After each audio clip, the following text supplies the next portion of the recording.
আজকে আমরা শিখে নিচ্ছি টেন্স। বলো, সবাই বলো একসঙ্গে। টেন্স মানে কি? টেন্স কয় প্রকার? কি কি?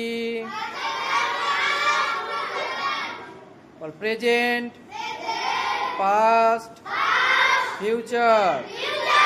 প্রেজেন্ট অ্যাম ইজ আর ব্যবহার করা হয়। দেখ, বল বল সাবজেক্ট আই যদি হয় তারপরে কি বসবে?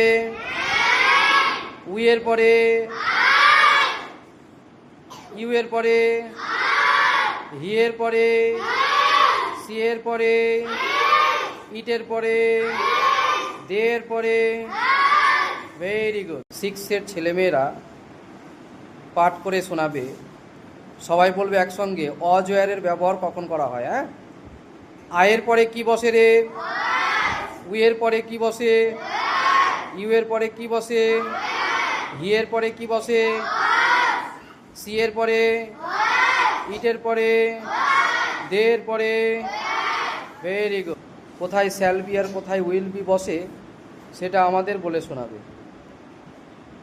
I, we, you, he, she, it, they. Very good.